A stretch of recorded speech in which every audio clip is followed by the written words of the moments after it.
OK. Puis Baby Miller, parce que je cherche son prénom. Là. Jerome Miller. Jacob s'était battu contre... Ouais, on arrête. Jacob qui a affronté Triple G. Et on a eu Jonathan Bédard aussi. Il nous a parlé de Wushu, combat arts martiaux et cascade. Donc, merci à tout le monde. Nous sommes le jeudi 9 novembre. C'était l'émission Radio Info Sport sur radioinfocité.com. Ouais.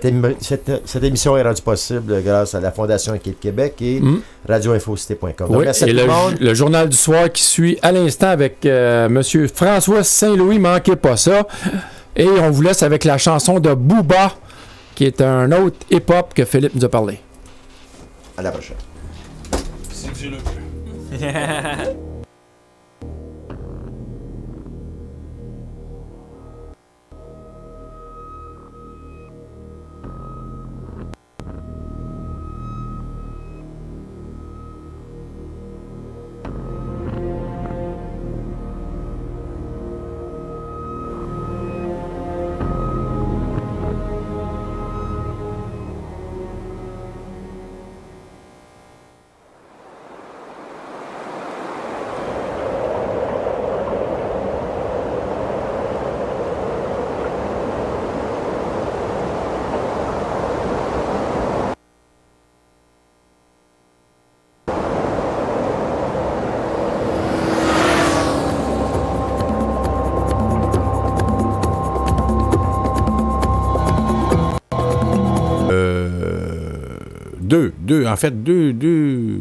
deux textes, un plus petit et l'autre un petit peu plus gros, plus long.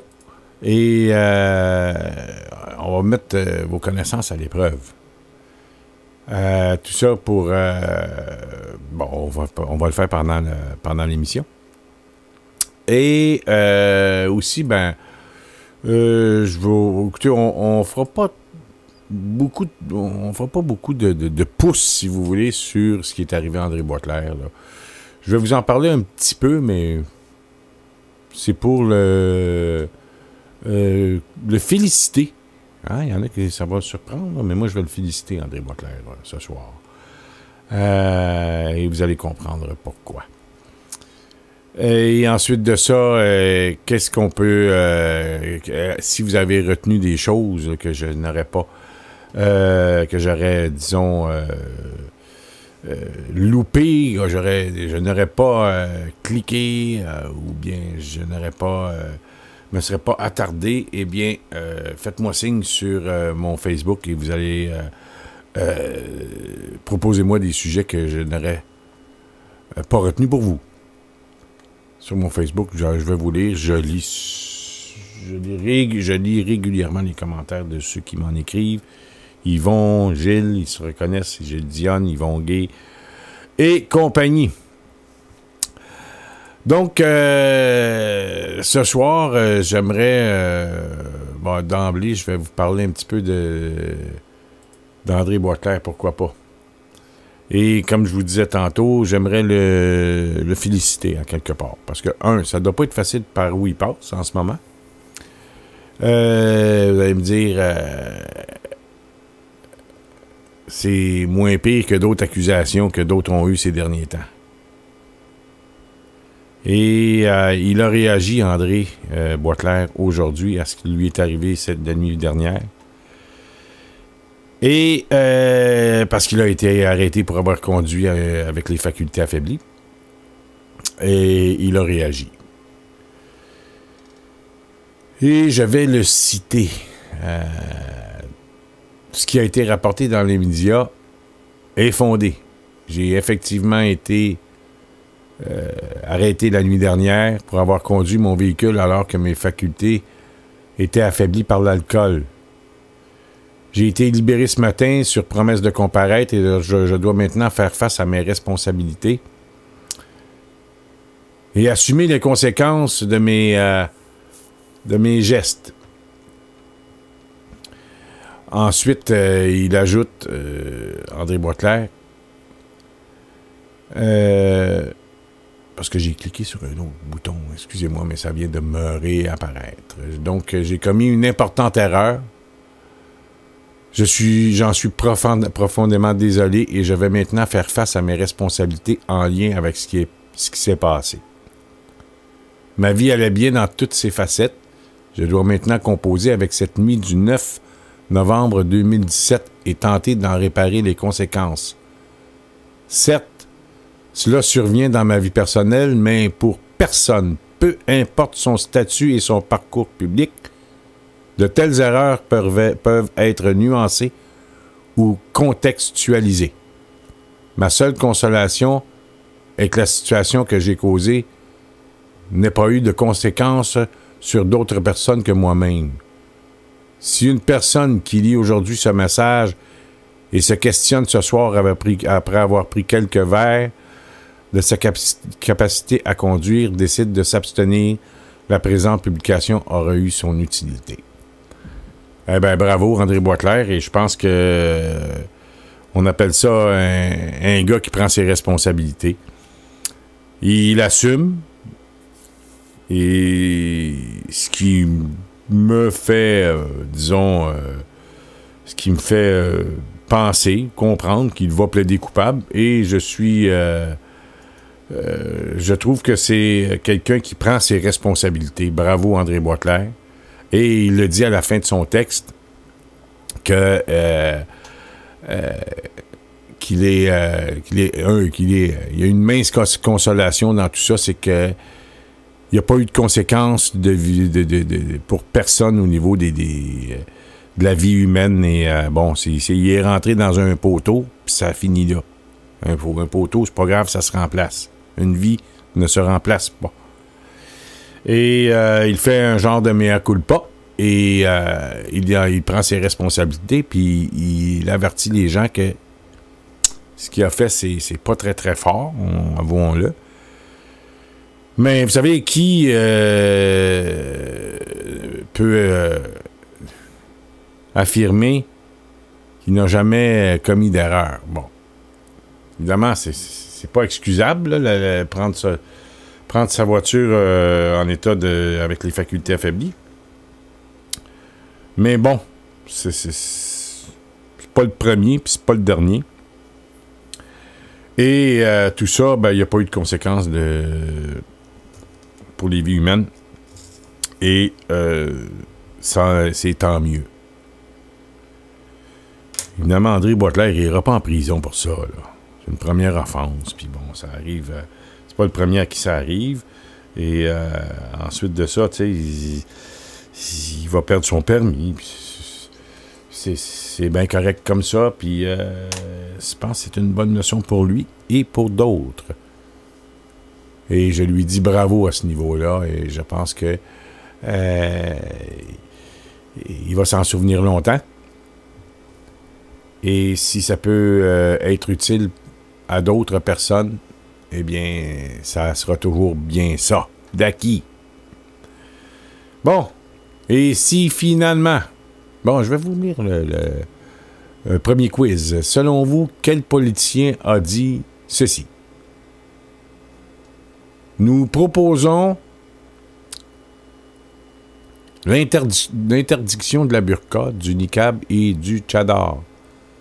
Pourquoi ces trois signes religieux et non pas les autres? C'est un jugement qu'on pose. Il y a une part de subjectivité là-dedans.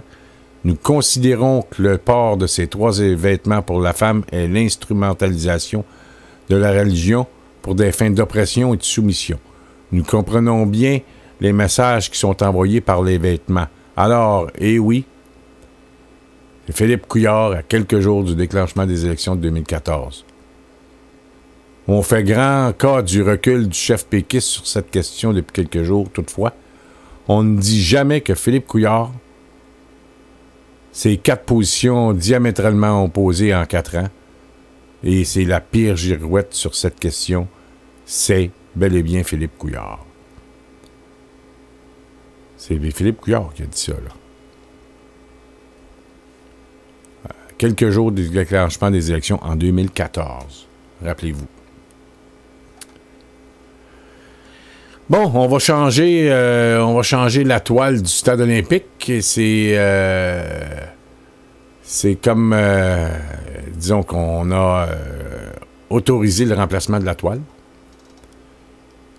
Et le gouvernement du Québec a donné le feu vert au processus de remplacement de la toile du stade olympique. Et c'est un projet qui pourrait coûter entre 200 et 300 millions de dollars. La Régie des installations olympiques, la RIO, a en effet obtenu l'autorisation, mesdames et messieurs, de Québec pour engager les négociations avec des entrepreneurs à l'international en vue de remplacer la toile. Écoutez, la toile compte au moins 8000 fissures. Là, il y a des entreprises japonaises, françaises, allemandes, je crois, qui pourraient s'associer à des firmes québécoises dans le cadre de ces travaux. Et la ministre du Tourisme responsable du dossier, Julie Boulet, a précisé que le choix va se porter sur une toile souple qui pourrait être retirée occasionnellement. Et il est clair que cette proposition ou cette possibilité, en parlant de la toile là, qui est démontable, eh bien, qui impliquerait des risques de coûts et qui pourrait mettre de côté, disons, la sécurité des gens, ben, on pourrait revenir à une toiture fixe, souple.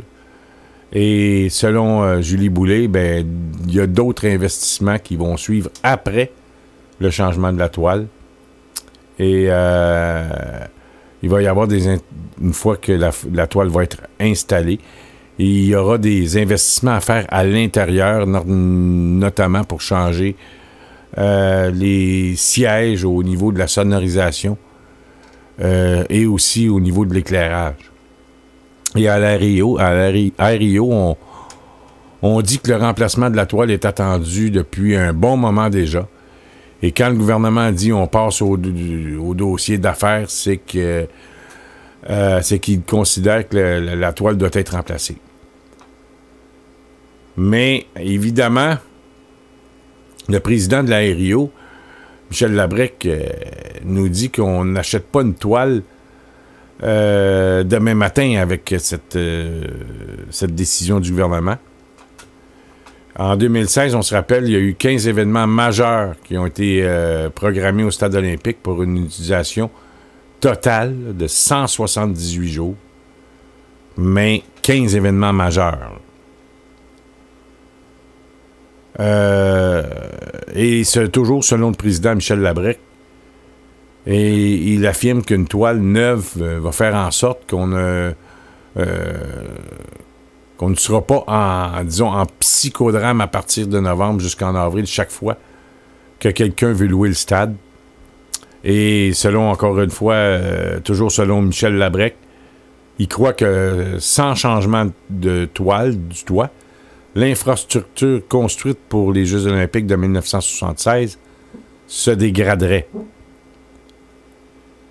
Évidemment, c'est une décision importante pour l'économie montréalaise qui a été prise. Et le remplacement du toit va permettre au Stade olympique de maintenir... va permettre au Stade olympique de maintenir une certaine stabilité. Et la Chambre de commerce de l'Est de Montréal a salué aussi la volonté du gouvernement de régler, pour une fois, la saga de la toile du Stade olympique qui évidemment cause des maux de tête, surtout en hiver, depuis la déchirure en 1999. C'est une décision importante, évidemment, pour l'économie de Montréal qui a été prise, parce que le remplacement du toit va permettre au stade de maintenir son important rôle économique, culturel, sportif. Et cet investissement était attendu depuis fort longtemps par la communauté d'affaires de l'Est de Montréal. Et faut rappeler que le quartier olympique vit présentement une sorte de renaissance qui est rejaillie sur l'Est de Montréal en raison de la diversification de ses activités. Évidemment, les nombreux événements sur l'esplanade du stade. Il y a aussi le déménagement du planétarium. Le Bionome qui va subir une certaine cure de rajeunissement. Il y a aussi l'implantation de l'Institut national du sport du Québec. Et sans oublier, d'ici quelques temps, d'ici, j'imagine, 1 an, l'arrivée de Desjardins, des bureaux des caisses pop Desjardins dans la tour du stade et des nombreux projets de réaménagement des infrastructures municipales dans le secteur de Hochelaga-Maisonneuve. C'est une bonne nouvelle. Et je pense, à un moment donné, vous savez, il y a beaucoup de gens qui disent que le stade, ça coûte trop cher. Mais écoutez, c'est... pardon. Peu importe le coût que ça a, le stade olympique est considéré comme une de nos cartes postales. À Montréal, il y a quelques, disons, places où ça peut être des cartes de visite. Et le stade est notamment l'une d'elles. Si on peut dire, quand on va dans les magasins touristiques, et on voit souvent des présentoirs de cartes postales. Je peux résumer à 5 images de Montréal. Il y a l'oratoire Saint-Joseph. Maintenant, on est obligé de s'habituer. Il y a le stade olympique, non pas le stade, excusez-moi, le pont Jacques-Cartier, le stade olympique et les 3 maisons du carré Saint-Louis. Ça, c'est ce qui me vient le plus à l'esprit. C'est ces 4 cartes postales. Puis les 3-4 maisons du carré Saint-Louis, je suis bien fier de le dire, puis je le dirai jamais assez. C'est mon arrière-arrière-grand-père qui les a construites. Mon arrière-arrière-grand-père, c'est des personnages. C'était un tailleur de pierre. Il a construit une partie du Parlement d'Ottawa et il a construit, je pense, c'est 13 maisons alentour du carré Saint-Louis. Et c'est en son honneur. C'est des Jean-Baptiste Saint-Louis. Et de son... Jean-Baptiste, oui. Jean-Baptiste Saint-Louis. Les deux. Son père et lui. Et des tailleurs de pierre. Et toutes les... Ça, c'est une de mes tantes qui me disait ça, que je devais justement téléphoner aujourd'hui. Je ne vous raconte pas ma vie privée, mais un petit peu, pourquoi pas. Et elle me disait, toutes les petites lucarnes sur le plateau Mont-Royal, c'est signé comme Saint-Louis. En l'honneur, c'est pas signé ça, mais acceptez que c'est mes arrière-arrière-grands-parents qui ont construit ces maisons. Et c'est des Saint-Louis dits filiatraux parce qu'ils venaient de Saint-Louis de Terrebonne. C'est un peu ça. Donc, la toile va être changée. Bravo, il faut le faire, on n'a pas le choix. Parce que souvent, vous savez, il y a des matchs de baseball et au printemps. Et parfois, on se croise les doigts pour pas qu'il y ait de neige, parce qu'au-dessus, au-delà de 2 cm, 3 cm, on est obligé quasiment d'annuler l'événement parce qu'il y a trop de fissures, il est trop fissuré. Et on apprenait tantôt qu'il y en avait plus de 8000 fissures. Ce qui fait que ça commence à faire pas mal de déchirures, si on peut le dire ainsi. André Taillefer est arrivé. Salut André, comment ça va ce soir? Ça va super bien, toi, François? Oui, ça va bien. J'aimerais juste te lire un texte que Gilles Grondin m'a envoyé juste avant qu'on commence à jaser ensemble. Dianne Francis, qui est journaliste, estime que 4 millions de personnes, soit 13% de la population globale,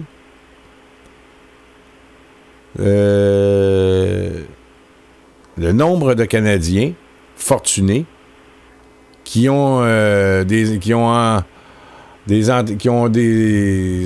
enregistré leurs actifs offshore.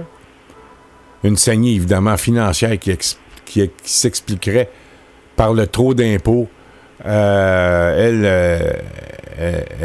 appelle ça la overtaxation, dont on accablerait la classe dirigeante canadienne, notamment l'impôt sur les gains en capital introduit depuis 1972.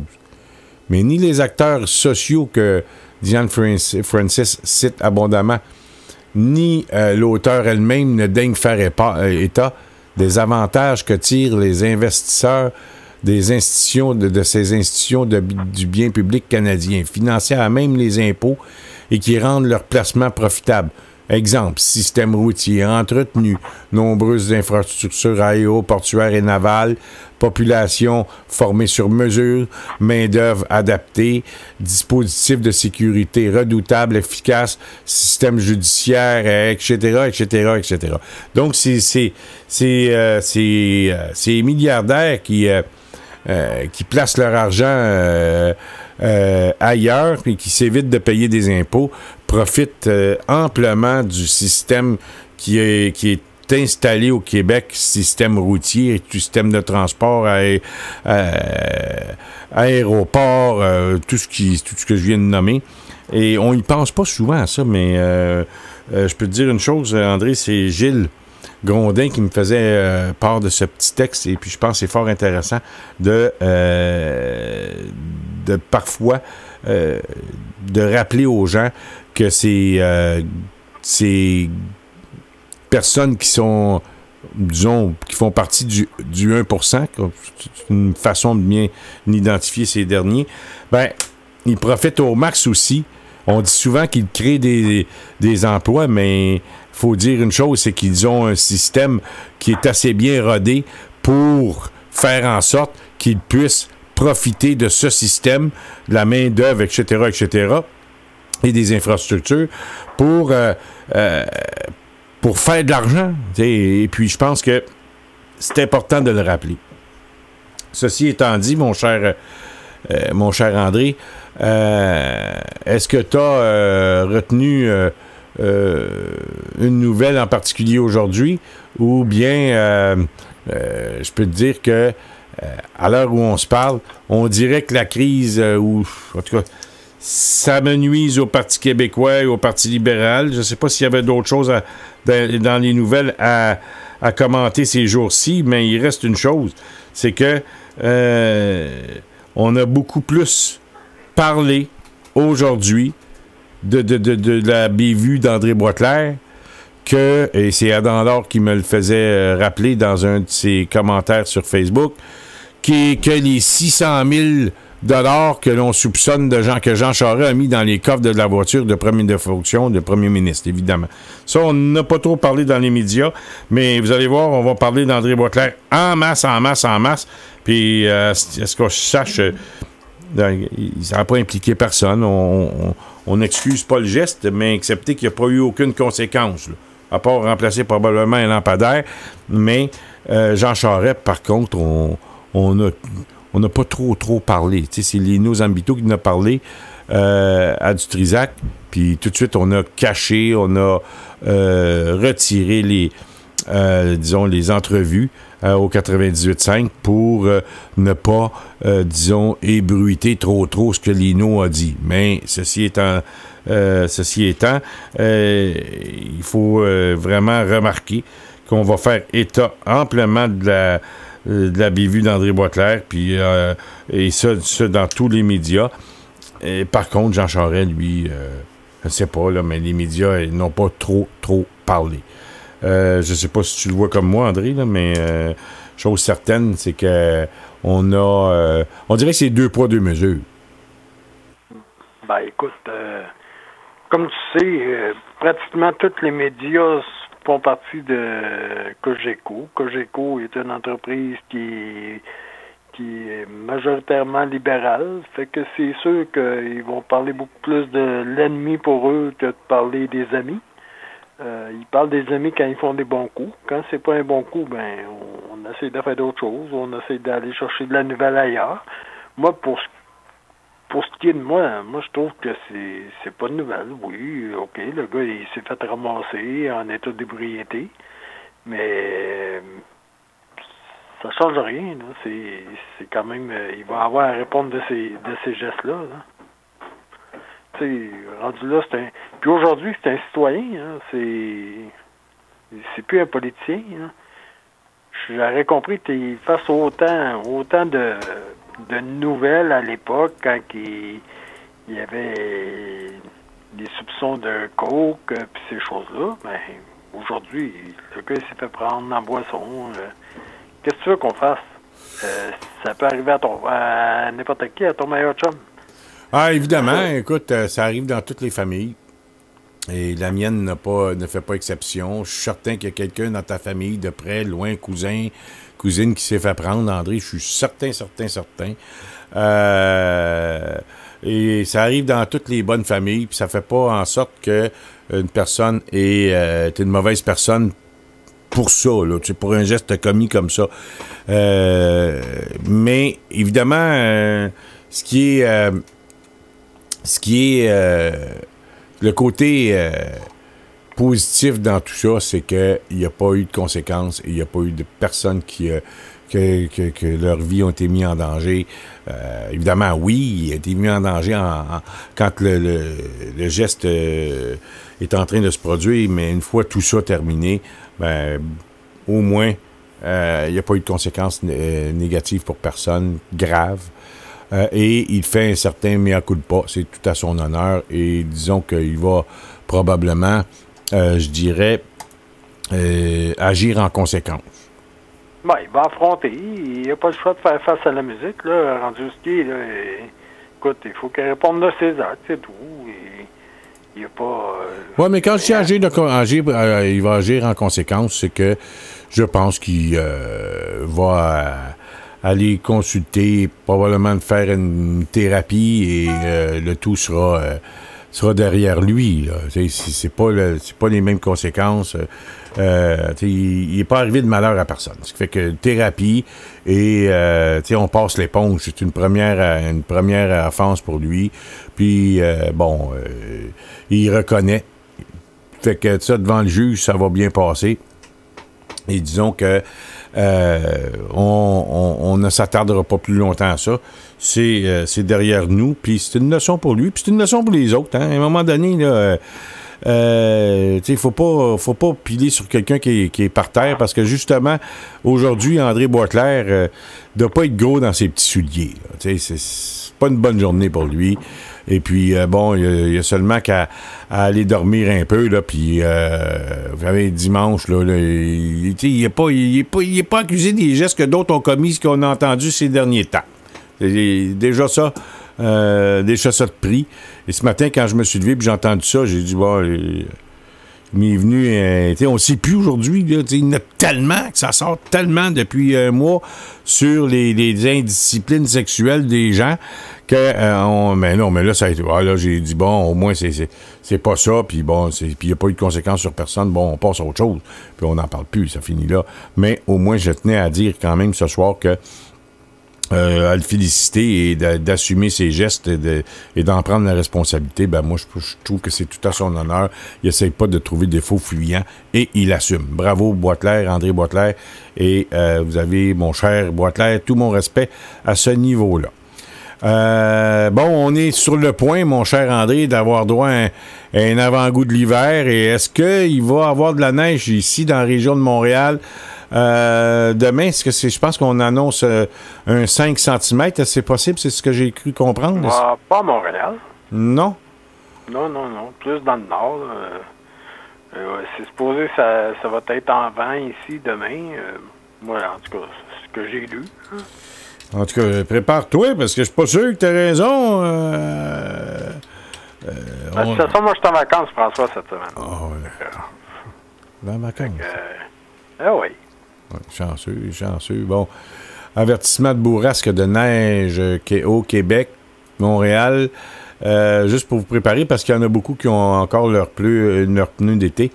Ce qui fait que si demain, le ciel couvert, pour les 36 prochaines heures, C'est de la pluie. Ouais, non, ça a l'air pas si pire. Ils ont dit un petit peu plus tôt en journée que il y aurait de la neige. Donc, on parlait de pluie et d'un 5 cm pour le demain matin. Fait que, en tout cas, on va voir, mais chose certaine, c'est que si vous avez de la neige aux pneus d'été, faites attention. Faites attention. Disons que prenez donc pas en voiture demain matin si vous avez de la neige. Si vous prenez l'autobus, essayez de passer ailleurs que la côte Beaver Hall. Ouais. Ça a fait le tour du monde, ça, hein, tu te souviens? Ah oui. Donc, jeudi dans la nuit, on fait -6 près de pluie. À -6, c'est pas de la pluie, là, c'est de la neige. Donc, faites attention. En tout cas, et on annonce qu'il va y avoir, en tout cas, des précipitations. Fait que, un homme averti en vaut bien deux. Ensuite de ça, je peux te dire une chose. Jean-François Lisée, qui a reculé sur son projet de loi sur la laïcité. Est-ce que tu penses, André, qu'encore une fois, cette situation va suivre le PQ ou ça va s'estomper? Écoute, moi, je ne sais pas. Et j'ai l'impression que, à force de ne pas prendre de décision et de direction, j'ai l'impression qu'on va perdre le gouvernail. Je m'explique, c'est que si on prend une décision, moi je me dis, quand on donne 93% de vote de confiance à un chef, je pense que ça devrait être accepté par tout le monde. Quand le chef arrive, puis parce qu'il n'en a pas parlé, puis il sort un lapin de son chapeau parce qu'il veut puncher la nouvelle, il veut avoir la clip de la journée, puis il arrive avec une idée qui, selon moi, est très réglo, dans le sens que de déterminer c'est quoi l'identité québécoise. Je pense que pour un parti qui a toujours défendu l'identité québécoise, je pense que ça fait partie des valeurs du PQ de défendre ces idées-là. À vouloir plaire à tout le monde, on plaît à personne, puis à cheval sur la clôture, c'est souvent douloureux. Moi, c'est ce que j'en dis. Puis j'ai aimé un petit peu. Tu sais, je suis pas toujours d'accord avec Max Bradette. Puis hier, j'ai trouvé le point assez fort. Quand il dit écoute, il dit, moi, là, j'aurais mis mon point sur la table, puis j'aurais dit, regardez, on se voit devant les membres. C'est peut-être fort, c'est peut-être un geste prompt, mais moi, je pense que si c'est ça prend, ben, il faut le faire. Ben, oui, mais là, je pense qu'il a reculé et c'est ce qui fait en sorte qu'on a peut-être aujourd'hui devant nous un chef un peu affaibli de cette situation parce que il a eu son caucus au complet contre lui et il a décidé il a décidé de se plier à la décision du caucus. Ah, il y en a qui vont dire oui, mais c'est la démocratie, il veut pas faire de vagues dans l'intérieur du parti. Mais c'est parce que, à ce que je sache, le caucus, et on est rendu le premier tiers du mois de novembre est passé, n'ont pas amené aucune solution, aucune nouvelle idée pour, disons, les prochaines élections. On commence par où, là? Il y a des... vous savez, on parle de la taxation là, des commerces. Des commerces en ligne. Moi, je suis d'accord avec ça. Oui, mais comment est-ce qu'on va faire pour retracer toutes les ventes en ligne? Je sais pas, là, mais, tu sais, admettons que moi, je commande chez, je sais pas, moi, peu importe, une paire de pantalons dans un magasin des États-Unis. Oui, parfait, je le paye avec ma carte, puis Je le paye avec ma... Et laisse-moi terminer. Je paye avec ma carte, puis livrez-moi ça chez nous. Bon, OK, semaine prochaine. Est-ce qu'il faut que ça passe direct, automatiquement à la douane, ça, ou ça s'en va par colis? Comment c'est livré, ça? En principe, ça passe par les douanes. La façon de s'identifier, des fois, ça va arriver qu'ils vont fouiller un colis. Parfois, ça va passer. Sauf que, habituellement, tu serais supposé de dédouaner ton chose. Mais moi, le seul moyen que je vois, puis je pensais à ça, ça fait 2-3 jours que je pensais à ça, parce que quand ça a fait les nouvelles, je me suis dit, comment tu peux faire pour forcer les compagnies à collecter, on va dire, hors limite, on va dire, en dehors du Québec. Comment les faire pour les forcer à collecter les TPS, TVQ? Bon. Mais moi, je pense que j'ai eu une idée. C'est une idée qui m'est venue par la tête comme ça. On devrait forcer les compagnies de cartes de crédit à charger les TPS, TVQ sur tout ce qui est fait en transaction. Puis eux devraient être tenus de remettre les TPS, TVQ. Tout simplement. Ça peut arriver, tu peux contourner par les cartes de crédit, mais il y a d'autres formes de paiement. PayPal. PayPal, tu achètes ton argent avec des cartes de crédit. Tu n'enverras pas de l'argent en cash à PayPal pour payer, pour avoir ton non, argent. c'est vrai. Tu l'envoies tu peux l'envoyer par ton compte de banque, j'imagine. Via Internet, transfert bancaire, sans passer par ta carte de crédit. Je sais pas, me semble. En tout cas, je ne sais pas, j'ai pas de compte PayPal, là, mais je veux dire, on va dire majoritairement, les gens utilisent une carte de crédit. Soit une carte de crédit prépayée ou ces choses-là, mais aussitôt que il y a une opération sur une carte de crédit, par défaut, ça devrait être capté puis chargé automatiquement.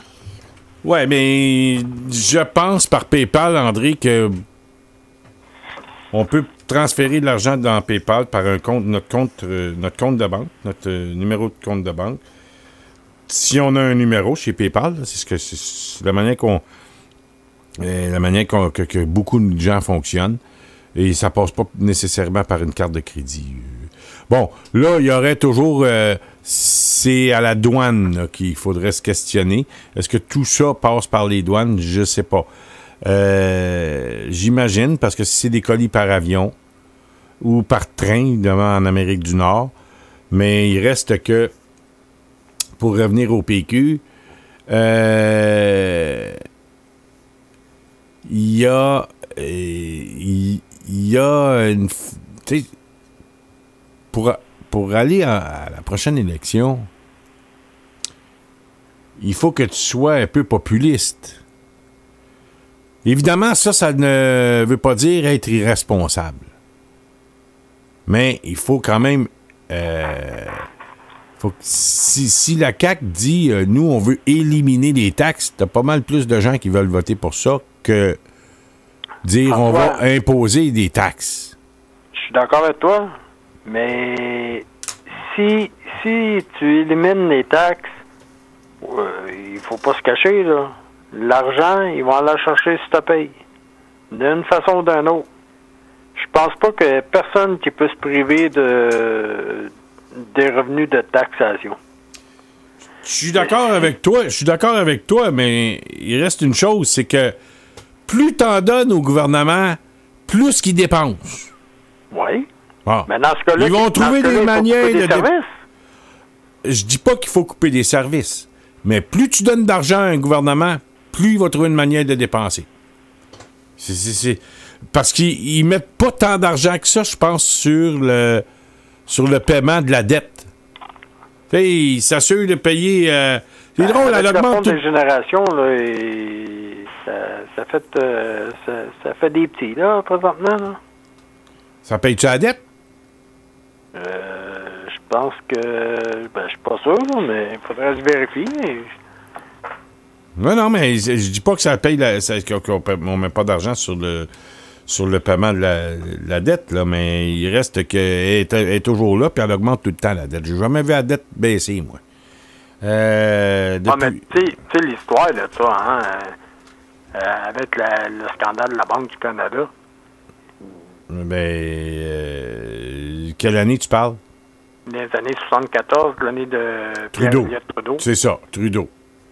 Oui, ça a commencé parce que quand Trudeau est arrivé, je pense qu'il n'y en avait pas vraiment de dette. Il y en avait une. C'était 60, la dette est environ 60. de 22 milliards, je pense. Puis, elle se tenait toujours à ça, depuis la guerre. Puis là, on peut dire, en 74, là, t'avais eu les autoroutes qui avaient été bâties, t'avais eu les stations, les voies ferroviaires, t'avais eu les aéroports. Le Canada s'était bâti là, d'un bout à l'autre. Là. Puis il y avait 22 milliards de dettes. C'est parti de 1974, ça a monté de façon exponentielle quand Trudeau il a pris ça puis il a donné ça au privé. C'est comme ça. Lui, il l'a fait augmenter la dette, là, je sais pas combien de milliards, mais je te dis que Pierre-Éliott Trudeau, lui, il s'est pas gêné. Mais il reste une chose, c'est qu'on n'a pas... en tout cas, j'ai rarement vu que la dette baisse. Elle augmente toujours. Il y a même des compteurs là, que les gens utilisent parfois, là, combien par seconde, par minute. Là. Et tu as déjà vu ça, d'ailleurs. Ce qui fait que... mais tu vas pas en élection en disant que tu vas mettre des taxes. Tu sais, mesdames et messieurs, on va taxer tout ce que vous achetez en ligne. Là, tout le monde, là, le gouvernement, tout le monde applaudisse. Je suis pas sûr. François, c'est une des façons les plus, je te dirais, équitables, selon moi. Je sais pourquoi. Je te dis pas. Moi, écoute, oui, vas-y. Parce que si tu taxes seulement que les gens qui ont un salaire déclaré, tout le monde qui travaille en dessous, tout le monde qui travaille sans déclarer, n'en paieront pas de taxes.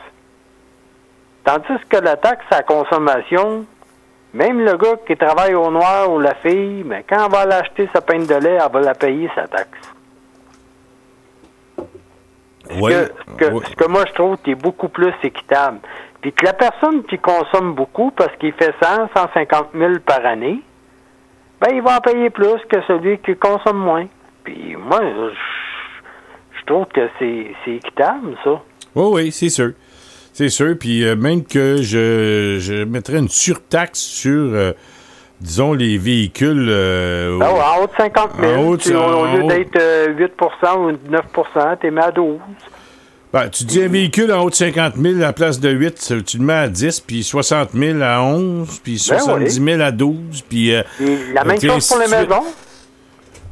Ouais, les maisons, il faut faire attention. Là, mais les maisons en haut de... T'enlèverais l'impôt sur le revenu, par contre. T'enlèverais l'impôt sur le revenu, toi? Ben oui. Je mettrais une taxe à la consommation. Ouais, mais t'imagines, là, c'est une révolution. Là. L'impôt sur le revenu, là, ça veut dire que tu fais même plus de rapport d'impôt. Mais non. Tu fais plus de rapport d'impôt. Ton employeur envoie juste un montant que tu as fait durant l'année, puis toi, tu mets ça au gouvernement, puis à partir de là, eux autres, ils t'émettent une carte, puis c'est ça qui dit le montant d'impôt que tu payes sur tes achats. C'est tout. Le montant de taxe que tu payes sur tes achats, mais ça ne marchera pas, mon cher André. Vas-y, t'expliques. Parce que toi, supposons que tu veux t'acheter une voiture à, disons, non, mais mettons, toi, tu dis, bon, ils vont t'envoyer un papier. Oui. Ben, puis toi, tu gagnes, mettons, 200 000 par année. Fait que toi, ton papier fait que tout ce que tu achètes, ben, tu vas être taxé à ce niveau-là, à ce montant-là. Oui. Fait que tu vas tout te faire acheter ce que tu veux acheter par ton chum qui en gagne 30 000. Puis ben, faut que tu le rajettes. Faut que tu en prennes possession après. C'est ça. Il va l'acheter pour toi et puis il va te le donner. Puis comment tu penses qu'ils pognent les motards puis les gens du crime organisé présentement? C'est quand les gars ils ont des trains de vie qui vont pas en fonction de leur salaire. Le gars, il gagne, il déclare 30 000 par année puis il a une maison de 600 000. Qu'est-ce que tu penses qui arrive? Ouais, mais c'est pas pour donner ton nom avec tout ce que tu vas acheter. Quand tu vas acheter quelque chose, c'est pas donner ton nom à tous les fois que tu achètes quelque chose. Tu n'es pas obligé de... Une carte d'assurance maladie, tu vas acheter quelque chose. C'est quasiment un régime communiste que tu dis là. Non. Oui, c'est un régime... Oui, c'est quasiment communiste. Qu'est-ce que tu veux? Si tu veux pas dépenser... Oui, mais tu es obligé de donner ton nom à tout ce que tu achètes. Voyons donc, ça n'a pas de sens, ça, ce que tu dis là. Ce qu'il faut que... Si ça, c'est des paroles à la... je sais pas trop qui, là, mais... au créditis. Créditis. T'es un ancien créditis. Camille Cahouette. Camille Sanson puis Réal Cahouette. Ouais. Hey, ça, c'était des numéros, hein, pas à peu près quand on était jeune. Tu te souviens de ces deux-là? Oui. Quand il dit que le Canada est à un pied du précipice, votez créditis et vous ferez un pas vers l'avant. Non, mais attends, on va essayer d'en trouver du Camille Sanson puis du Réal Cahouette, là. Écoute, ça, c'était les personnages, disons, les clowns du temps. C'était des clowns du temps, ça. Écoute, on va t'en faire... Moi, j'avais l'impression que c'était le parti rhinocéros. Ouais, non, pas... Mais le parti rhinocéros, c'était juste des niaiseries qu'ils disaient, eux autres. Mais oui. Mais lui, Camille Sanson, c'était quand même... L'as-tu déjà entendu ce qu'il parlait sur les cégeps, quand tu parlais des cégeps, Camille Sanson? Ah, ça fait longtemps, ça. Ouais. Tu te souviens-tu ce qu'il disait? Non, je me souviens pas de tout. J'étais jeune. Il disait que la drogue puis le sexe s'était rendu dans les cégeps. Il fallait fermer les cégeps à cause du sexe puis de la drogue. Écoute bien ça. Attends. On va te mettre ça. Que nous avons dans la plupart de ces mêmes régionales, peut-être.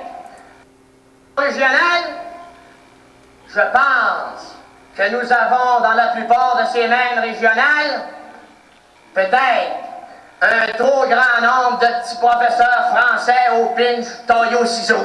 Ils sont en train de déconfessionnaliser le système d'éducation dans notre province.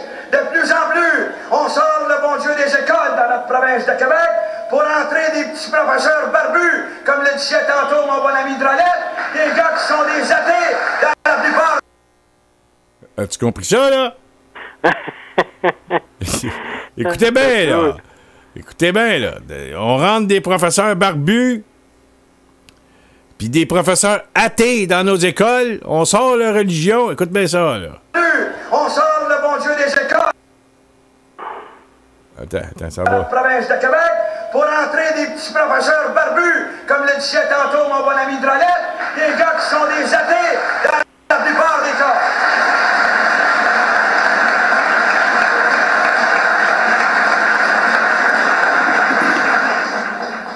On sort le bon Dieu des écoles, puis on entre le sexe. Vous avez entendu parler de ça, c'est même dans le journal. Il paraît qu'ils font des parties maintenant, tard le soir, des jeunes gens et des jeunes filles, dans la même piscine, et puis il paraît qu'ils ne sont pas habillés avec des côtes de poêle, mais ils sont plutôt à poêle. Hein? On sort le bon Dieu des écoles, on entre le sexe. On sort le bon Dieu des écoles, on entre la drogue. Et ça résulte que dans certaines institutions de notre province de Québec, il y a eu des suicides dus à la drogue. As-tu compris, là? Ah, c'était tout un numéro. Contrôler nos Non, mais c'est quand même... C'était tout un orateur, ce Camille Sanson. Oh, oui. Écoute, c'était un orateur. Disons que si on avait des orateurs comme ça aujourd'hui, mais pas avec le même, disons, la même philosophie, ça serait assez spécial, merci, parce que faut le dire, là, Camille Sanson, c'était tout un orateur. Bon, Jean-Marc me dit, attends, je pense qu'il m'envoie quelque chose. Ah oui, ouais, je pense que c'est en finir avec les dettes. Attends un petit peu, Jean-Marc m'envoie ça. Ouais, c'est le texte que Jean-Marc m'envoie pour en finir avec la dette. On va y revenir après. Il reste que Camille Sanson, c'était tout un orateur. Bon, il y avait aussi Réal Cahouette. Réal Cahouette qui était un autre numéro. Lui, il était...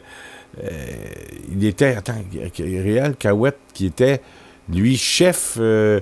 attends, il était-tu à Ottawa? Cahouette, je pense que oui, il était à Ottawa. Il était... Réal Cahouette était un politicien canadien du Québec. Il a été né le 26 septembre 1917 et il a décédé le 16 décembre 1976. Donc, Il était au Crédit 6 au fédéral, lui. Il était au Crédit 6? Oui. J'essaie C'est lui, de... Cahouette, qui disait « Votez Crédit 6, il vous ferait un pas vers l'avant. » Mais j'ai pas rien sur YouTube de Réal Cahouette. J'essaie de... Les cyniques se moquaient beaucoup de Cahouette à l'époque. Les cyniques? Ah oui. On va essayer d'en trouver un sur... Réal Cahouette, il y en a un sur les hôtesses d'Air Canada. Hein. Ouais. Attends, décide Camille Sanson. Attends, on s'en parle de Réal Cahouette. En tout cas, il était comme les bérets blancs. C'était un style de quand on regarde c'est Réal Cahouette, Camille Sanson, bon, eux étaient, disons, pour un crédit social, c'est-à-dire donner un crédit aux petites familles. C'était pas fou, là, mais aujourd'hui, leurs idées qui étaient de gauche peuvent être mélangées avec des idées de droite. C'est ce qui, et on prenait beaucoup plus leurs idées de droite et on s'amusait avec ça. Puis même aujourd'hui, on n'en parle plus beaucoup là, parce que, écoute, on a de la difficulté à parler de René Lévesque et les jeunes aujourd'hui, on leur parle de René Lévesque, puis comment je pourrais dire, ils l'ont pas connu, mais c'est quand même quelqu'un on peut dire qu'il ça fait pas longtemps, là, c'est son nez, puis là, puis on a encore des beaux vidéos de René Lévesque en couleur, des photos de lui en couleur, ce qui fait qu'on peut dire que c'est un personnage qui fait encore partie de notre vie. Ce qui n'est pas le cas de Cahouette, Sanson et compagnie, parce qu'on les a quasiment seulement qu'en noir et blanc. Et ça les vieillit. On pense que c'est d'une autre époque, la télé noir et blanc. Oui, c'était d'une autre époque, mais acceptez que pour les jeunes d'aujourd'hui, ça, c'est bien loin en arrière, la télé en noir et blanc. On pense quand c'était en 1950. Et écoute, 1950, ça fait déjà presque 70 ans, là, de 1950. On n'est plus... Puis nous, on est nés dans les années 60. Fait que, la première télévision en couleur, moi, j'ai vu à Charlemagne, c'était en 1977. En 67? Ouais. Bon, ben moi, chez nous, sur la rue Saint-Denis, c'était en noir et blanc. Peut-être vers la fin, en 73, là, on l'avait en couleur. Mais je me souviens longtemps d'avoir vu la télé en noir et blanc. Et ça fait que aujourd'hui, quand on regarde les images noir et blanc, ben on pense que c'est dans le temps de Duplessis. Mais c'est pas ça, là. Les TV en noir et blanc, il y en a eu jusqu'en quelle année? Il y a eu des TV qui fonctionnaient en noir et blanc. Il doit en avoir. Est-ce que ça fonctionne encore, des TV en noir et blanc? François, moi, j'ai déménagé en 71, puis on n'avait pas la TV en couleur encore. En 71, mais tu dis tantôt que tu l'as vu en 60. Non, la première que j'ai vue, c'est en 77. 67? OK. Ouais. OK. Tu as déménagé en 71 puis tu l'avais pas. On l'avait pas. Mais il y avait quelqu'un à Charlemagne qui l'avait parce que ça coûtait cher, là. Oui, évidemment, ça coûtait très cher, les premières. Mais il y a eu des télévisions en noir et blanc jusqu'en quelle année? Ah, je te dirais, moi... Est-ce que ça fonctionne encore, une TV en noir et blanc? Si tu as des dents de lapin, des oreilles de lapin, ça fonctionne-tu encore? Non. Il n'y a plus rien qui fonctionne de ça? Non.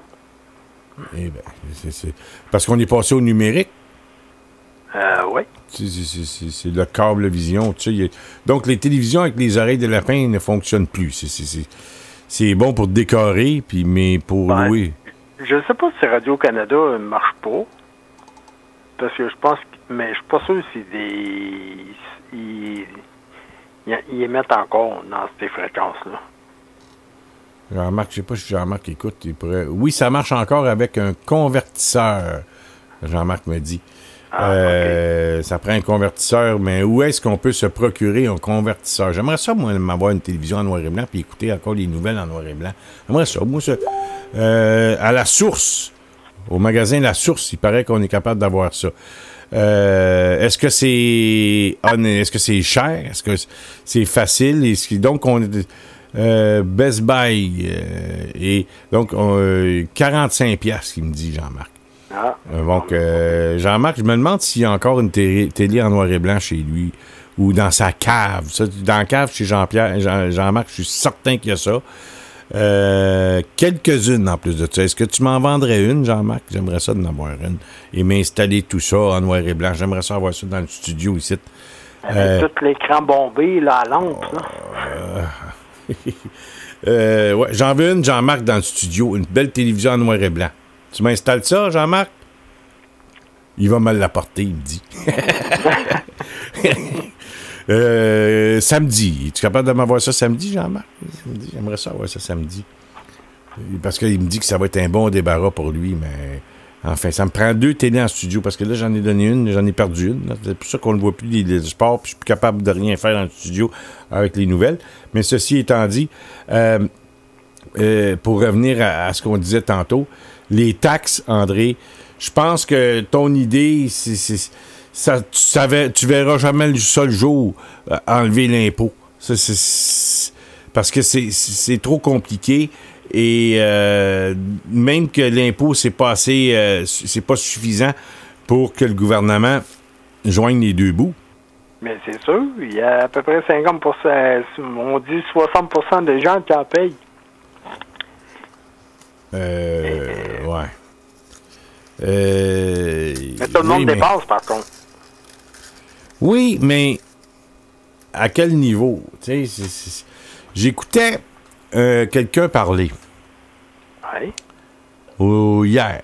Et il a fait application, je te dis pas où, parce que ça donne rien de savoir où, mais donner juste un exemple. Jean-Marc me dit qu'il a un téléviseur 26 pouces et 32 pouces en noir et blanc à tube. Il me demande si je la veux. Je lui dis oui, certainement que je la veux. Un gars qui est très, très riche et qui engage un cuisinier, un chef cuisinier pour lui faire à manger, lui faire la bouffe. Ouais. Cuisine à peu près de 30 pieds par, je dirais, de 30 pieds par 20 pieds. Là-dedans, il y a 3 comptoirs avec 3 sortes de fours. On compte pas les frigos. Et puis, c'est extraordinaire, ça a l'air comme cuisine. Il y a des voitures de luxe à pu finir. Quand tu dis, là, pas 10, 12, 15, là, mais peut-être plus de 50 voitures de luxe, style Ferrari, etc. Donc, ça t'indique que ce monsieur est extrêmement riche. Lui, il y a peut-être ce genre de personne-là.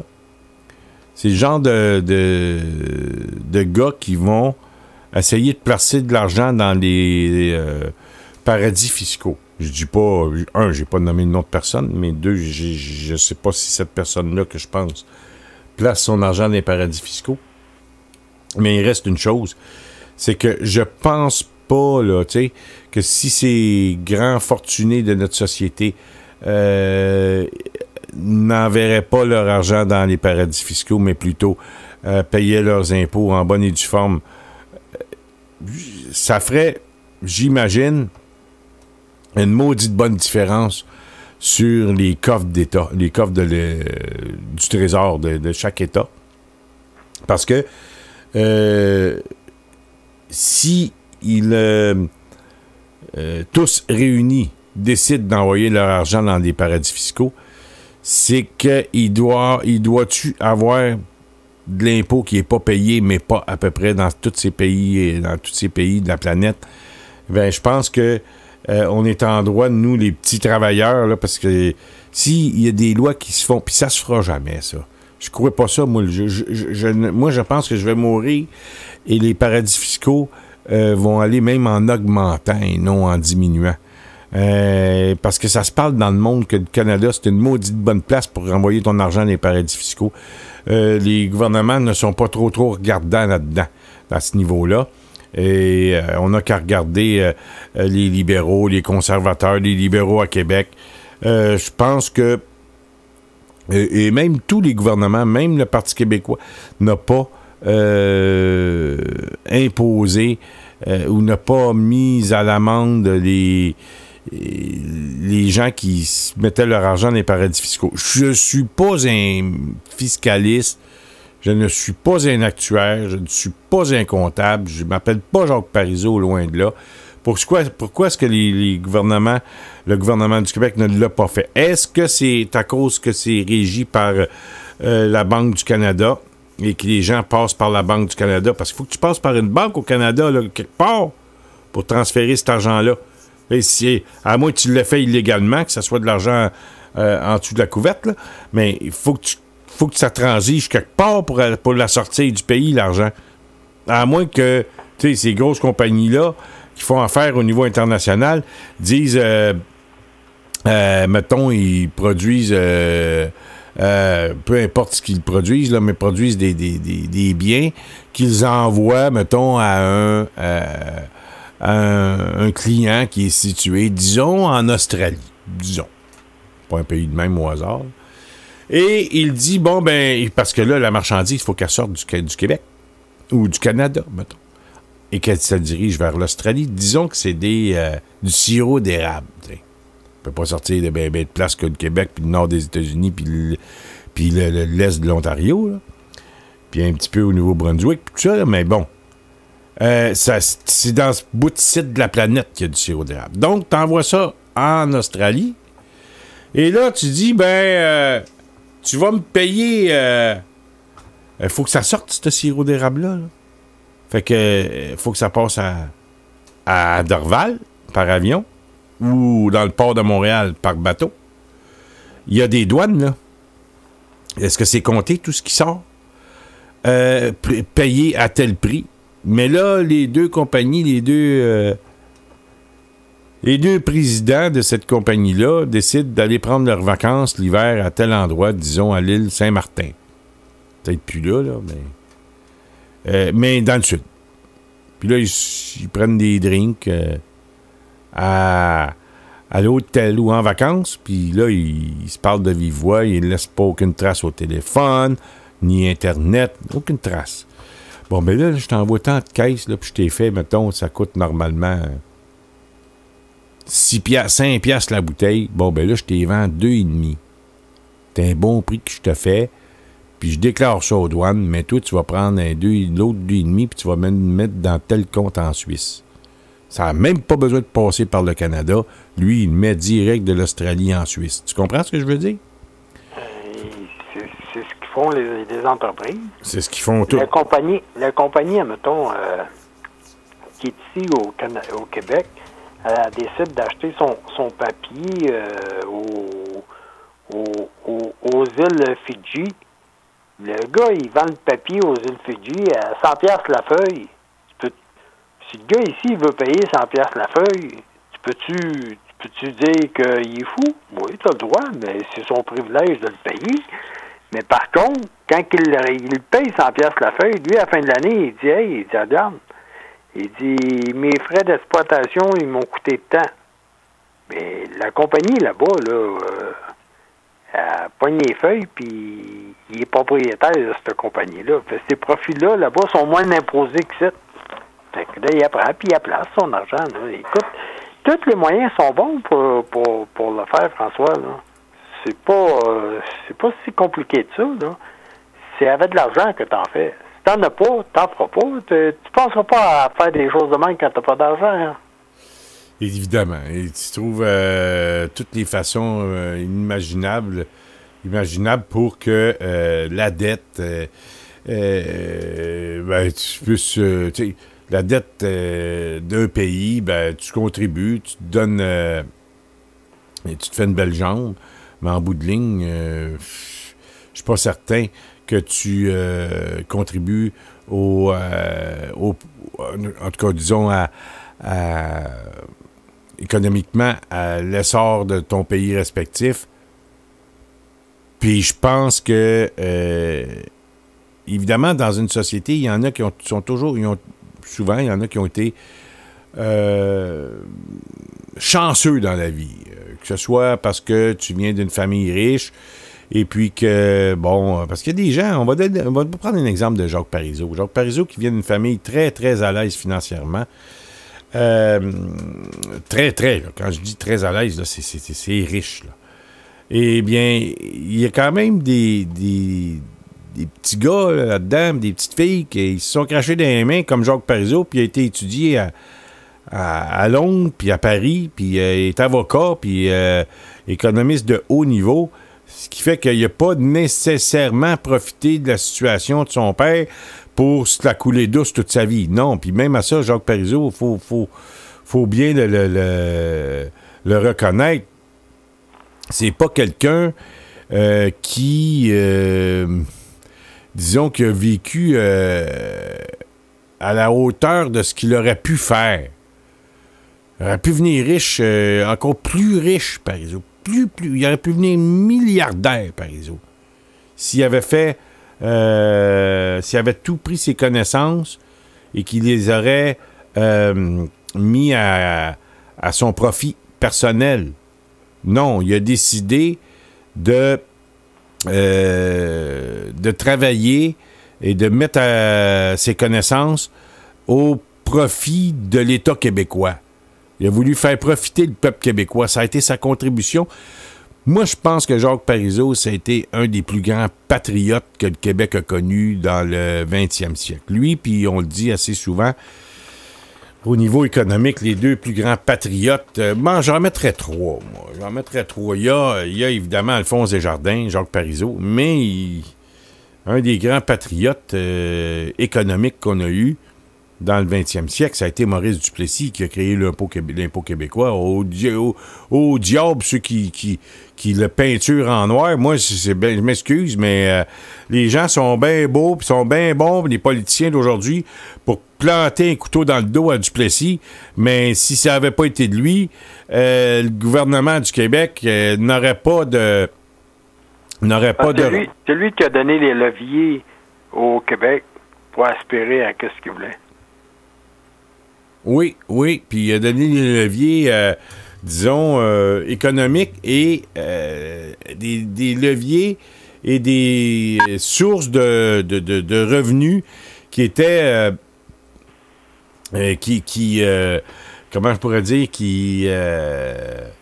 il y a un terme économique pour dire ça, là, ça vient pas, je l'ai sur le bout de la langue, puis j'ai un petit blanc, mais récurrent. Ce qui est récurrent, c'est des revenus qui sont récurrents, ça assure une stabilité économique et ça assure une stabilité à un gouvernement pour, évidemment, pour défrayer le coût des programmes que l'on s'est donnés. C'est-à-dire, les programmes qu'on s'est donnés. C'est-à-dire pour soigner notre monde puis éduquer notre monde. L'école puis les hôpitaux. Ça, c'est les deux plus gros ministères que le gouvernement du Québec administre. Et s'il n'y avait pas cette source de revenus qui est l'impôt, il y aurait toujours la solution des taxes que tu m'as donné tantôt, André, mais il reste que je dirais, tout ça reste à prouver. Parce que là, on a une rentrée d'argent assez importante. Maintenant, évidemment, les maudits paradis fiscaux, si ça n'existait pas. Mais je pense que il y a deux raisons pour que les paradis fiscaux restent bel et bien en place. C'est la première, c'est la Banque du Canada et le gouvernement canadien, qu'il soit conservateur ou libéral, c'est qu'ils sont près de ces grands financiers et ils ne veulent pas les déplaire. Et la deuxième raison, c'est une raison, disons, je dirais beaucoup plus musclé. Puis ça, c'est pas... Mon mot n'est pas très... il n'est pas assez fort encore. C'est que le premier politicien qui va faire ça, il risque de finir finir, disons, pour quelqu'un qui habite au Québec, finir avec les 2 pieds dans le fleuve Saint-Laurent attachés avec un bout de ciment, tu sais. Un bloc de choc béton. Ouais, c'est un bloc de choc béton, un bloc de ciment, parce que, écoute, puis ça, c'est facile à faire pour ces gens-là, tu mets le cash, puis il disparaît, tu comprends? C'est un peu comme dans Mafia. C'est pas long que s'il y en a un qui marche pas droite, là, regarde, ni vu ni connu, puis il disparaît, puis qu'est-ce que tu veux, on ne les retrouve plus. Jamais, jamais, jamais. Bon, fait que c'est un peu de cette façon-là que ces gens fonctionnent, et c'est peut-être pour ça aussi qu'il y a peut-être une de ces raisons pourquoi est-ce que les gouvernements ne font rien, mais il y a aussi, évidemment, la complaisance de ces derniers, les gouvernements, qui fait qu'une fois que tu n'es plus au pouvoir, tu les as laissés passer, tu n'as pas voté de loi contre les paradis fiscaux, ce qui fait que pour te remercier, ces messieurs te trouvent un bon emploi jusqu'à la fin de tes jours pour les avoir laissés transiger avec ces pays qui te permettent de ne pas payer d'impôts. C'est reconnu. Tous ces politiciens qui ont laissé passer ça. Mais là, la question est, puis ça, il faudrait demander la question, on en parlait hier de Léopold Lauzon, est-ce que le gouvernement du Québec pourrait faire quelque chose là-dedans? Est-ce qu'ils ont assez de pouvoir pour aller chercher? J'imagine que oui, mais est-ce que tout ça, le fisc québécois pourrait rentrer chez quelqu'un, puis évidemment, ils peuvent le faire, là. Aller fouiller dans les livres, puis rester là jour et nuit, puis regarder les livres comptables.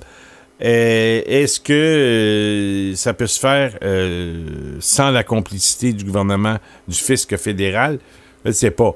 Mais il reste que les taxes, pour revenir un peu au but de la discussion qu'on avait tantôt, au sens de la discussion qu'on avait tantôt, je sais pas, mais je pense que le PQ devrait, plutôt que de parler de taxes,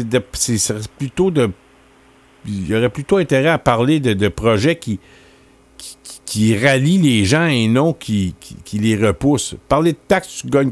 Imposer les gens avec des taxes, c'est jamais bon pour t'attirer des votes. J'ai jamais connu quelqu'un qui me dit « Moi, je vais voter PQ » ou « Ben non, je vais voter pour un autre parti parce qu'ils vont augmenter les taxes. Ils vont me charger plus de taxes, fait que moi, je vote pour eux autres parce que c'est bon, ça. » On est... Ceux qui sont des citoyens responsables reconnaissent qu'il faut payer des impôts, qu'il faut payer des taxes pour faire vivre l'État. Puis l'État, c'est nous autres. C'est pour se payer les programmes sociaux. Puis quand on dit programmes sociaux, là, ça touche tout le monde, ça. Peu importe que tu sois riche ou pauvre, à moins que tu sois très riche puis que tu veuilles te payer des soins privés, là. Quand tu dis soins privés, c'est d'un bout à l'autre. Je pense que même ceux-là vont... les plus riches vont aller... Supposons Paul Desmarais, là, où un des riches Québécois pète une crise du cœur ce soir, là. Ils l'emmèneront pas dans un hôpital privé, ils vont l'emmener dans l'hôpital le plus proche. Puis c'est normal, ils ont payé de l'impôt, puis ils ont droit à ça.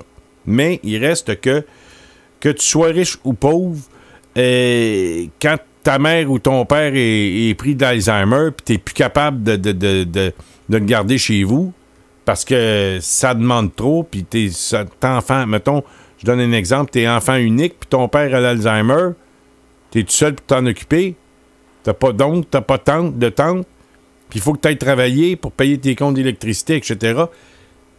À un moment donné, t'es plus capable. Il faut que tu le places dans un CHSLD qui s'occupe de ces gens-là qui ont cette problématique, et veut pas, ça finit par toucher tout le monde. On est... il y en a bien qui critiquent le système de santé au Québec, mais on est quand même assez bien organisé. Ouais, ça prend du temps dans les urgences, mais il reste que... on peut bien chialer, mais la médecine est assez avancée au Québec. Oui, c'est vrai qu'il y en a qui attendent longtemps pour des... On va donner un exemple. Ça me prend un médecin de famille, c'est rendu à 377 jours. Là. On a calculé ça hier, là, 377 jours pour en avoir un. On va attendre, c'est pas grave. Je mets ça à la liste, puis c'est tout. Mais il reste que est-ce que dire aux gens qui vont être plus taxés va attirer des votes au PQ? C'est pas la bonne façon. Ce qui m'amène à dire que Jean-François Lisée, qui a amené une idée là, qui était peut-être un petit peu, disons, carrée, puis l'idée n'était pas si carrée que ça, c'est de dire qu'on n'a pas le droit, dans les rues, au Québec, de se promener avec des habits de fantômes sur la tête. Il me semble que c'est logique. Mais l'establishment au PQ refuse même cette idée-là. Fait qu'on s'en va où avec tout ça? Je pense qu'on s'en va... on s'en va... Bon, je sais pas, moi. Je critique le PQ. Mais je vais voter pour le PQ. Moi aussi. Pour qui tu veux, je vote. La CAQ sont fédéralistes. Bon, sont nationalistes, mais ils sont pas souverainistes. Mais, tu sais... Ils sont nacio-fédéralistes. Ouais, ouais. Si on s'appelait Falardeau, on dirait fédéralo-nationaliste francophone d'Amérique du Nord. Ouais, ou provincialiste étatique. C'est un peu bizarre comme définition, mais il reste que j'aimerais quasiment mieux voter pour la CAQ que pour Québec solidaire. Ils sont plus près de mes idées, la CAQ, que Québec solidaire. Parce que Québec solidaire, il y a 3 ou 4 dirigeants qui se disent souverainistes, mais ça, c'est pour épater la galerie. Il n'y a rien de sérieux là-dedans. Là. On n'a jamais vu une assemblée de Québec solidaire qui était sous le thème de la souveraineté. Hey, jamais vu ça, là. OK, on va faire des assemblées, des manifestations, des réunions pour nos programmes sociaux, pour toutes sortes de raisons inimaginables, mais essentiellement une réunion, une assemblée publique qui portait sur la souveraineté du Québec. J'ai jamais vu ça chez Québec solidaire. Au PQ, ben, quand il y a des assemblées, en tout cas, à chaque fois que j'y ai assisté, on parle de souveraineté. On en parle. On parle d'environnement, mais on revient souvent à la souveraineté. Mais là, qu'est-ce que tu veux? Les dirigeants du Parti québécois, l'establishment du PQ, aujourd'hui, on peut dire que c'est Véronique Yvon, Alexandre Cloutier, Sylvain Gaudreault, Agnès Maltais. C'est le comité de direction du PQ, ça, là, avec Jean-François Lisée, évidemment. Mais le comité de direction, ils prennent des décisions, ils amènent des suggestions, puis après ça, ils partent, ils se font une petite réunion entre eux, puis ils s'en vont ensemble proposer de quoi au caucus. Bon, évidemment, le caucus peut arriver avec des suggestions aussi, mais c'est eux, c'est comme le comité de direction du PQ, et c'est Yvon, Gaudreault, Agnès Maltais, Cloutier et Lisée. Et là, Lisée est arrivé avec une proposition il y a 2 semaines pour bannir le niqab, ce qui est en France, hein? C'est la loi en France, puis il y a quelques pays qu'on... Il me semble que c'est... On vit en Occident, on vit pas... je sais pas trop où, moi. Tu vois, les femmes se promenaient avec des habits de fantômes sur la tête, tu les vois juste les 2 yeux. Tu m'aurais dit ça quand j'étais petit garçon, là. Tu sais, François, plus tard, là, tu vas avoir des femmes qui vont se promener de même sur la rue. Puis elle dit, tu es malade, tout. Voyons donc, tu peux pas, ça. Ben, crime, j'en vois le samedi matin, c'est la ligne bleue. Puis j'en vois, là, je te dis j'en vois pas beaucoup. Je te dirais pas que j'en vois beaucoup, mais j'en vois. Et je sais très bien dans quel secteur de Montréal me promener, parce que j'ai pas toujours affaire dans ces secteurs-là. Mais si je veux en voir, je sais dans quel bout où aller. Puis je vais en voir. Puis à chaque fois que je vois ça, je viens en maudit. Je viens là quasiment hors de moi. Puis si il y a un homme qui accompagne cette femme-là, j'ai quasiment le goût d'aller parler puis en pleine face, mais ça donne à rien de faire ça. Là. Écoute, je me dis, mêle-toi de tes affaires. Puis 2, si tu fais ça, tu risques de te faire arrêter par la police, puis c'est toi qui vas rentrer en dedans. Fait que, regarde, tu le laisses aller, mais ça me dresse les poils sur le bras, moi, là. Moi, je viens choqué parce que je trouve que cette façon de se vêtir, c'est dégradant pour la femme. Et les femmes puis les hommes qui défendent ça, pour moi, ce sont des êtres dégradants. Et bon, mais il reste que c'est probablement...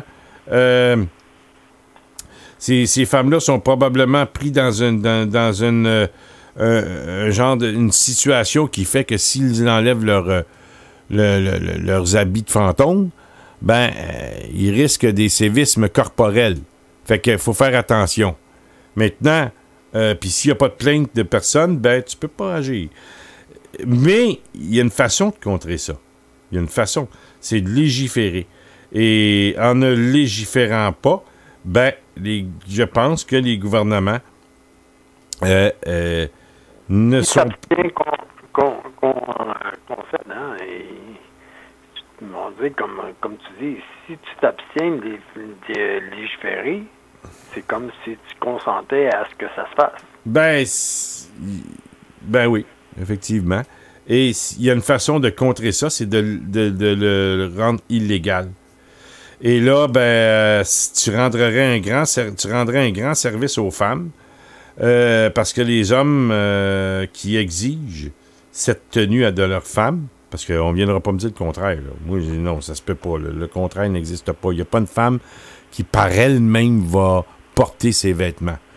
Et qu'on ne vienne pas me dire que c'est leur choix. C'est pas vrai, ça. Tu crois-tu ça, toi? Ben, moi, je t'avoue que je pense que oui, il y en a, c'est leur choix, juste parce que ça crée une discussion, ça conteste, puis je pense que c'est voulu. Ah, il y a des provocatrices là-dedans. Là. Il y en a quelques-unes, mais c'est pas... Écoute, il n'y en a pas 50 provocatrices. Là, mais par contre, il y en a 3, 4, 4, 5. Il n'y en a pas beaucoup au Québec. Tu sais, admettons qu'il y en a moi, me dire une chose. Québec sur 9 millions. André? Oui. Une, c'est trop. Non, mais je te dis, admettons, il y en a 200 sur 9 millions. Une, c'est trop. On est en train de s'empêcher de légiférer pour 200 personnes. Oui, exactement. Fait qu'on va niveler vers le bas plutôt que de donner des balises qui sont claires, nettes et précises. Exactement. Et comme je te disais, parce que là, j'entends souvent, là, tu sais, il me semble que je suis pas... Moi, je suis pas un intellectuel, André. Là. Je pense que toi non plus, t'es pas un intellectuel. On est des gars qui sont bien terre à terre. Hein? Es-tu d'accord là-dessus? Ah, moi, je suis pas un rêveur. Ouais, mais tu peux être intellectuel sans être rêveur, mais es-tu d'accord que moi et toi, on n'est pas deux intellectuels? Non, je suis 100% d'accord avec toi. T'es-tu un intellectuel ou t'es pas un intellectuel? Non, je suis pas un intellectuel pour pas tout. Bon. Moi, je suis un gars qui planche des vaches. Moi non plus, je suis pas un intellectuel. Il y a une émission qui s'appelle La Joute, puis ça fait à peu près 10 fois que j'entends Luc Lavoie dire à Bernard Drainville, bien, il y en a seulement que 10, 15, 20, 25 au Québec. Vous énervez pour rien. Jamais j'ai entendu Drainville lui répondre « Une, c'est trop! » Puis il n'y en avait pas, là, 10 ans. Ben, il y en avait au moins... en 2001, j'ai vu la première en 2001.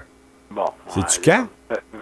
Le 20 ans, si tu veux, François. Il y en 2001. Le 11 septembre 2001. Le 11 septembre 2001, mon cher André. C'est une date qui est assez historique, ça, dans sa planète, là. Oui. Bon, ben, moi, je me souviens où j'étais. J'étais à mon bureau où je travaillais quand ça a sauté ces deux colonnes-là, ces deux tours-là. Là, ça a tombé à terre. Et puis, il était quoi? Entre 9h et 11h le matin. À 11h, les deux tours étaient à terre. Es-tu d'accord? Oui. Là, la planète au complet là, a arrêté de tourner, là, cette journée-là. Fait que moi, je m'en vais chez moi sur la rue Bordeaux. J'habitais sur la rue Bordeaux, près de Jean Talon à l'époque. Et là, j'écoutais la télévision à 24 heures sur 24. Et là, à l'époque, je restais à peu près à 200-300 pieds d'un café. Fait que j'allais chercher un café à ma conjointe. Je prenais une grosse tasse de café, puis j'allais chercher la tasse de café. Au café du coin. Et là, il est peut-être 8h30, 20h30 le soir. puis à côté du café où j'allais sur la rue Jean-Talon, il y avait une boucherie. Je traverse Jean-Talon, qu'est-ce que je vois sortir? Un gars avec sa femme qui était en niqab, noir. Écoute, j'ai reculé de 2 pieds. Et j'avoue que pendant 10-15 secondes, j'ai eu la chienne, j'ai eu peur. J'ai dit là, c'est pas normal. Ça faisait la première fois de ma vie que j'en voyais une. C'était le 11 septembre 2001 sur la rue Jean-Talon puis Delormier à Montréal. En allant chercher un café au coin. Il était 8h30, il faisait encore clair, il faisait pas noir.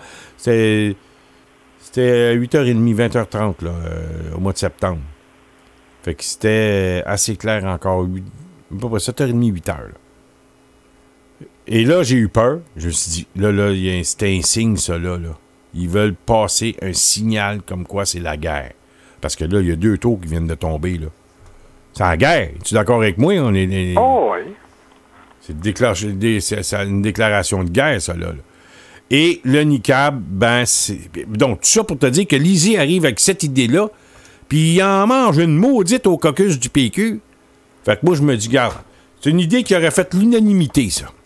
Aucun niqab, puis aucune burqa dans les rues de Montréal, puis dans les rues au Québec.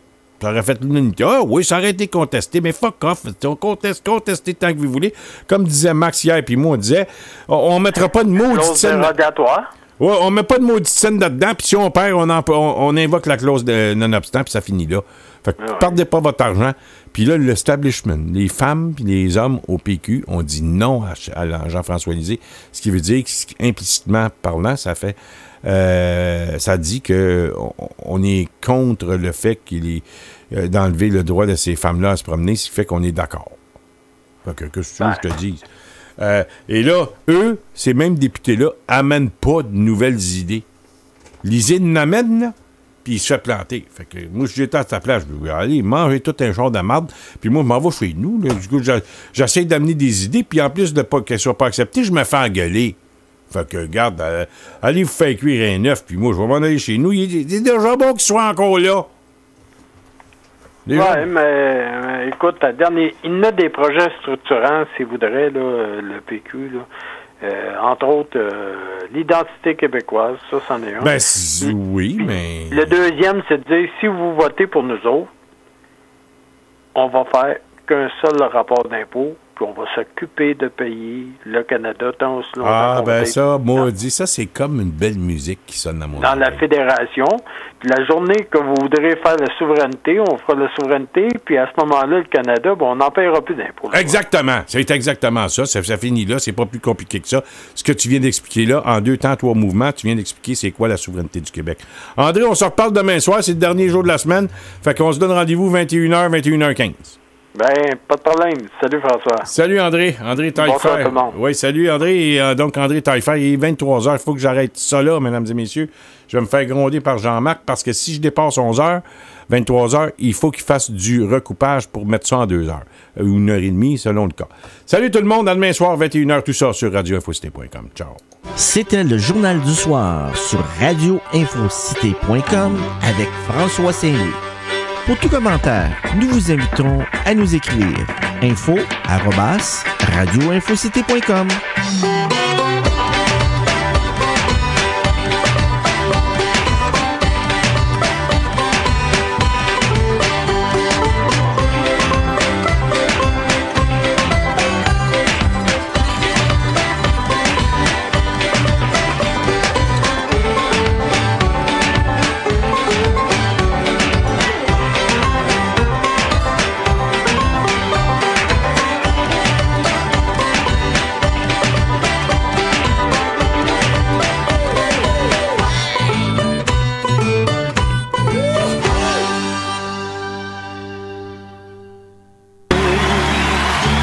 Vieux château au long rideau dans l'eau. Dans le château, il y avait Bozo, le fils du matelot, maître séant de ce palais branlant.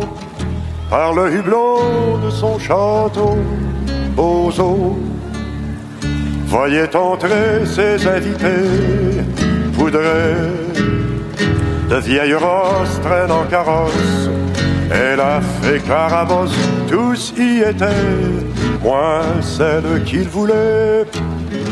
Vous devinez que cette histoire est triste à boire, puisque Bozo, le fou du lieu, est amoureux.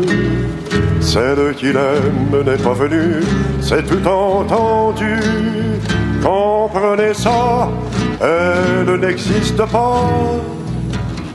Ni le château au long rideau dans l'eau, ni musicien vêtu de lin très fin. Y a que Bozo vêtu de peau, le fils du matelot qui joue dans l'eau avec un vieux radeau.